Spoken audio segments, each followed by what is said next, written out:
everyone, and welcome to Simply Made Homestead. Well, I am standing in the middle of my tomato patch, and when you grow a lot of tomatoes, the cages are just not feasible because it gets a little expensive when you're growing a lot of tomatoes, and the tomato cages just don't hold up. So today I'm going to take you along with me, and we're going to build the Florida weave. I used it last year for the first time, and I absolutely love it. I have made a couple of modifications if you've seen my old videos. Andrew has put T-posts on each end of the row to give the rows a little more stability, or to give them a lot of stability, because all the lines are connected and it gives really good support on each end of the row. Now, what we're going to be using today, we are going to be using 1x2s. I purchased them at Lowe's. They were $2.18 a piece. We are going to cut them in half, so we'll have 4 feet for each of our posts that we are going to put in the along the rows with the tomatoes here. And so it's still, even though the price of wood is just crazy ridiculous, the 1x2s, they are still in that range where you don't feel bad about buying them, you know? I'm gonna go get some wood cut, and we're gonna come back out here and I'm gonna show you how to do it. But anyway, so here we are. Here are 1x2s, 4 feet long. And then I have this really ginormous box of twine, garden twine. And I get it from Haas Tools. I'll put a link in the description box below. It is an affiliate link. They do have a smaller, what's called butcher twine, a smaller ball of twine that you can purchase. Anytime I can get more for my money, that's what I'm going to go with. So I will have twine for a very long time to use in my garden, and that works for me. So, but the choices are there. I have a link to both things down there. So if you're interested in purchasing some twine, you can check that out. I'm going to put my post, my stake here, I'm going to put it every 2 tomato plants. So there's a post there, 1, 2 tomato plants, and then here we go here. And I'm putting them right in between the tomato plants, just like that. Now I am turning it this way, not this way, turning the wide side with the plant, so that way we'll have a little more support with the twine around the tomato plants. All right, so I've got a rubber mallet here, and the ground's been tilled, so it should be fairly soft. And I'm just gonna bang it down in there a little ways until it feels like it's pretty secure. And if I put it right between the plants, I know I won't get on the drip tape.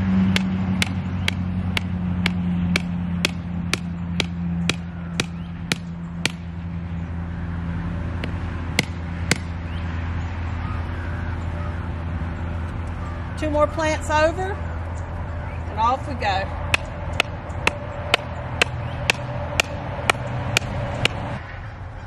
You hear Honey over there? He's cutting the rest of my wood for me. Get him out here banging these posts in a minute, and we'll start stretching some twine. Now down here on the end, it's going to leave me with 3 in between. That's okay. You make do. And that one is so close to that big old T-post, I think we'll be fine. So next, we're going to get our twine, and I'll show you how to do that. Now, one really neat thing about this box that I like, where's my belt, is that you can put it on your belt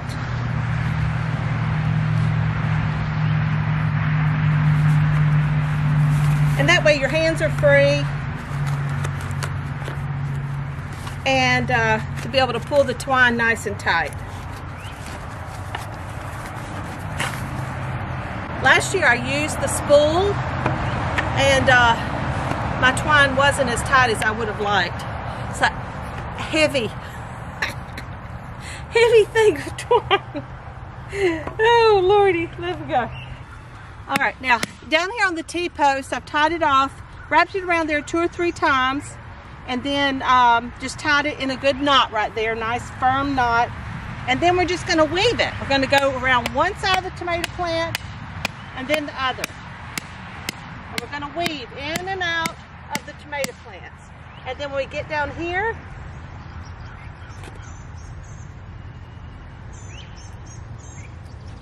just gonna pull this around nice and tight 2 or 3 times, and then we'll keep going.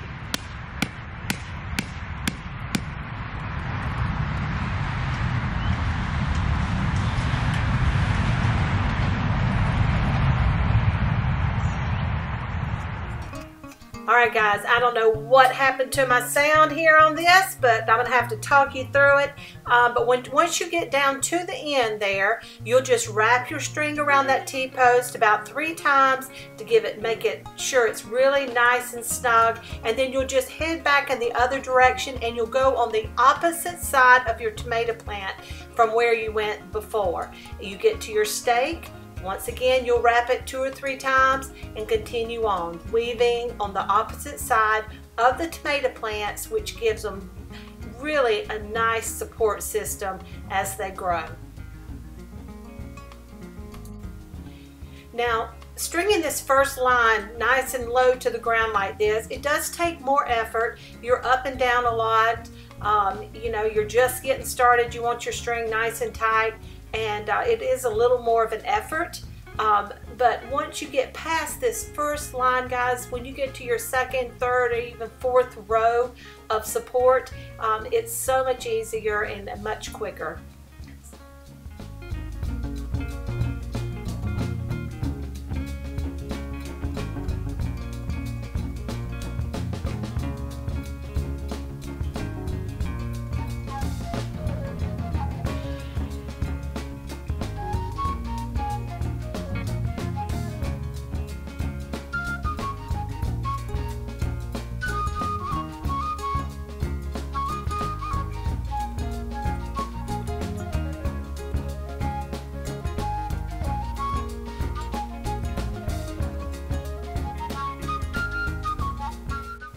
Once you reach the end down here, you'll just wrap it 2 or 3 times around that T-post, give it a really good firm knot, and trim it, and you'll be ready to move on. All right, guys, we've got the first 2 rows done, our bottom line. Now, once your tomatoes grow, don't forget you'll come back and you'll just do the same thing about every 8 inches, right on up your post as far as it'll go. Now, if you ever have any questions or comments, please be sure and leave them in the comment section below. We love to hear from you. And if you haven't subscribed to our channel yet or hit that notification bell, we would love for you to join us on our journey to building a homestead from scratch. Get out there in that garden. Let's get dirty. Let's grow some food.